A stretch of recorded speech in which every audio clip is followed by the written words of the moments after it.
Hey, welcome to the Think, React, Lead podcast, where you will be provided insights on thinking as an executive, reacting like a soldier, and leading in various aspects of your career and personal life. My name is Dom Faussette, and today we are going to talk about, is it really too much on your plate?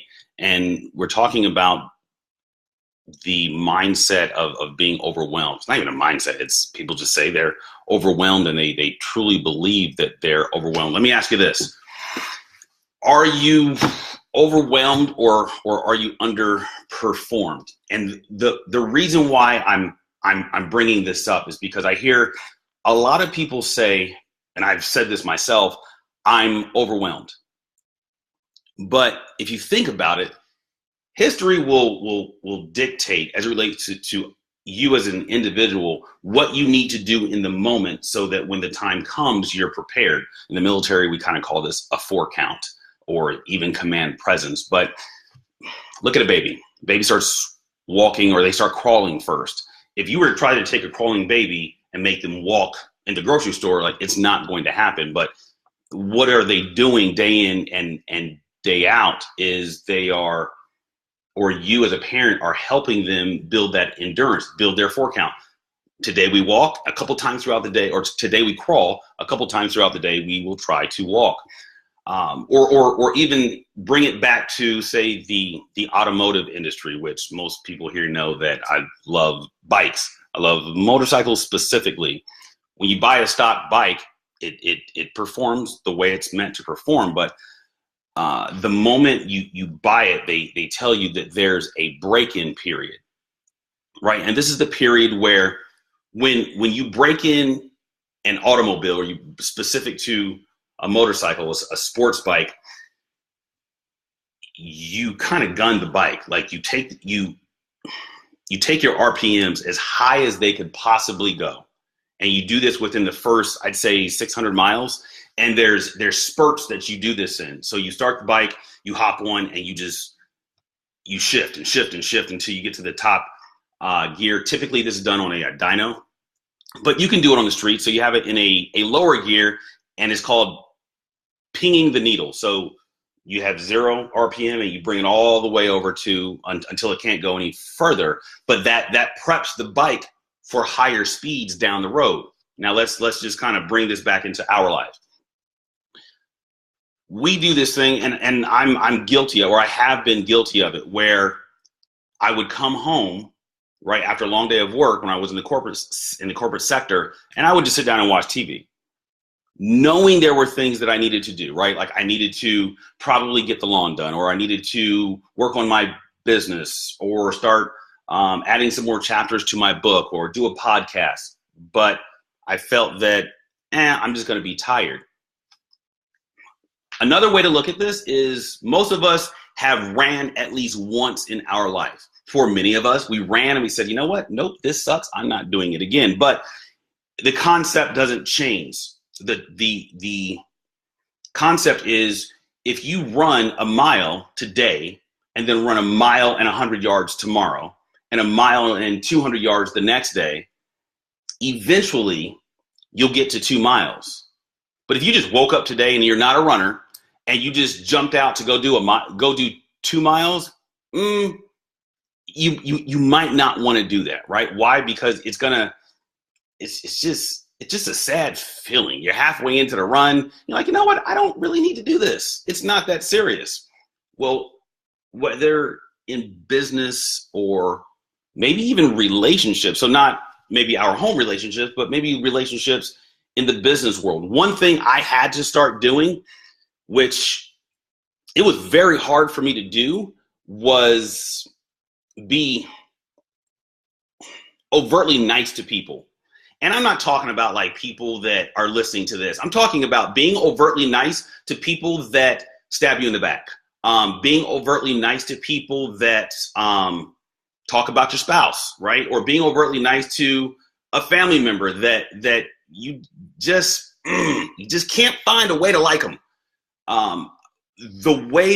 Now this may have just worked for me, but what I had to do was I had to really find one thing that I liked about them. And every time I saw them, whoever the them was or is, I would just put myself in a mindset of they are awesome at, and it could be something just completely stupid. Like they're awesome at making brownies. And that's it. And we all know that the moment you try to go change your mind, you do this thing, you go in like, I'm going to be nice. I'm just going to do the right thing. And I'm going to focus on the fact that they make great brownies. And the first words out of their mouth is, oh, you've gained weight. Or, oh, I saw that thing that you did and I don't really like, they're very opinionated. But, and I've been doing this for about a year now. It's still not easy. Hindsight, I've come to learn that the nicer I am, the more open these individuals are to me, which is a beautiful thing. And I've also come to realize that it's hurt that causes them to be this way. Now let's swing the pendulum back over to the business sector or whatever it is that you do as it relates to monetizing your world. It could be in the corporate sector or your W-2, maybe 1099, or you're an entrepreneur like myself. One thing I don't like doing is working on the back end of my business. Like it's a lot of work. But over the last 2 weeks, I've worked on the back end of my business, and let me explain to you what the back end of my business is, right? Instead of say using a Square Reader for payment or Square Cash or any of the little apps that are provided for payment, I knew that in order for me to grow as a business, I would have had to bring on board or hire an actual company that is strictly dedicated to processing payments. Now, I found out that there's a lot of underwriting process that goes with that. It's taken me 3 weeks to get to where I'm at now. But in the long run, it makes things easier for me. And there's a lot of paperwork that's involved with that, right? What are some other things? Traveling to places to speak that don't really benefit me in the moment, but are changing my mindset to, you know what, I'm not overwhelmed. I'm going to find one reason that I like to do this, which in this case, it was changing one person's life, right? So my question for you, I'm not going to make any suggestions, but this is just a question for you. What is the one thing that you could be doing maybe this weekend or even today, because the day is still young, where you can ask yourself, what can I do next? Right? That's something that I started doing with myself over the last, probably the last 7 to 10 days. You know what? Honestly, it started when I changed my workout. And yes, if you saw the last post, my wife noticed my gains, as minimal as they might be. The fact that my spouse says, honey, I see your gains. Like right now, I feel like I can move a mountain. I'm so stoked right now. My next workout is going to be legit. I'm actually going to do legs. I hate doing legs, but summertime, so we have to do them. But I digress. What was I saying? I was talking about the back end of your business. What can I do next? Every day, I take a break, typically around lunch, and I stop towards the end of the day. But before I shut my laptop down, I ask myself out loud, all right, Dom, what can you do next? And the first thing that comes into my head is what I do. I did this on Monday, and the what can I do next answer was write a magazine article. So I did that. I don't like writing. Unfortunately, it's part of what I have to do. But then I stopped telling myself I don't like writing. And the 2 articles that I put together, I was actually proud of them, believe it or not. Then I had to do what's called a writer's vision. Again, this is writing. And as I did a writer's vision for a documentary, a video documentary that I'm working on, it made me realize this. Opportunities, they say opportunities do not fall in your lap. And I believe that's wrong. Opportunities fall in your lap. The results from the opportunity don't fall into your lap. For example, I had the opportunity to, again, do this documentary. Well, in order for me to get it going, I had 48 hours to get to California. And if anybody knows, buying a plane ticket, 48 hours, like outside of the date that you're about to travel, it gets very expensive. So I just hopped on my bike, hopped in my truck and drove out there for a meeting for 2 hours. that for me in my mind was, what can you do next and what can you do better, right? There's a phrase that I like to use specific to me, and it's be the obvious choice. What does the obvious choice look like? I had a recent opportunity to speak in either Florida or Shreveport. It's not till the end of the year, but the opportunity came by way of a connection that I had. But I could also bring in 3 to 4 other speakers, which was great. I have a pretty good Rolodex of speakers, and I reached out to people individually first, and everybody said yes. But there was one conversation that I had, and I really don't know how to provide the individual feedback. I haven't yet, because I need to put some more thought into this. But how do I say this? Their answer was no. And the reason it was no was because it didn't pay. Mind you, the travel expenses were paid. The resort stay for 3 days was paid for. Food accommodated for. None of us who are traveling will have to come out of pocket.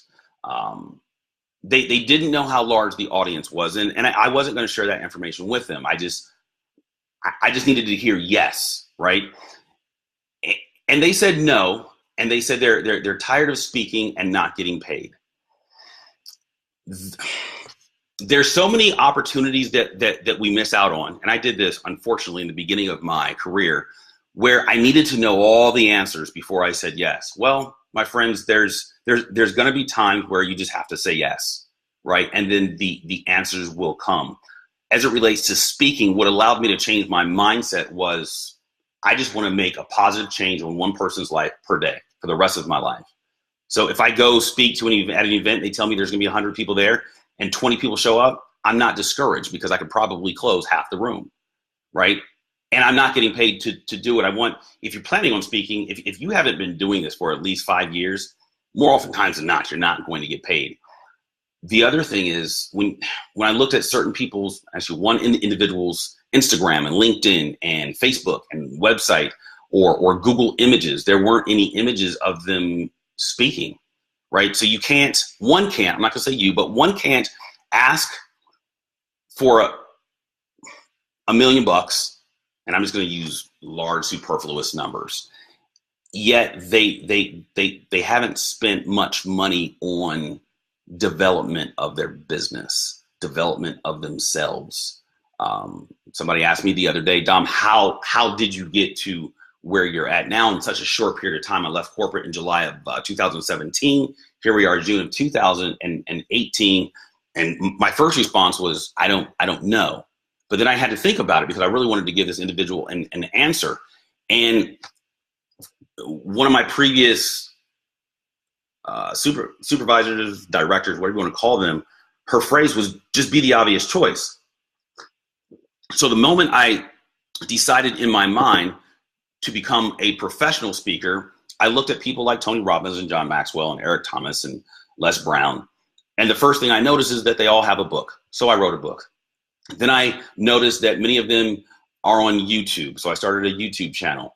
Then I noticed that they're pretty active on Instagram and Facebook, basically social media. So I became very active, and they're active by way of videos. So I started doing a lot of videos. All I had was my phone. I didn't have much. I mean, I have lights now. I probably have more cameras than I need, and the microphones and the lavalier mics and all that jazz. But it didn't happen overnight. And then it created a syllabus I started following the greats. Not there yet, but when you just put your head down and just keep pushing forward and engaging and staying dialed in. I heard of a quote or a phrase. It's an acronym for focus. It's follow one course of action until successful. Okay, that makes complete sense. Like, follow one course of action until successful. I know we get caught up in all this energy that we spend throughout the day, but what are we doing? Like, at the end of the day, are you able to put food on your table, right? And that's, I'm not doing what I do for money, but if many of you have met my wife, I can't do this for free, right? She'll put me in a chokehold and make me scream uncle. But I'm asking you this: are you overwhelmed or are you under pressured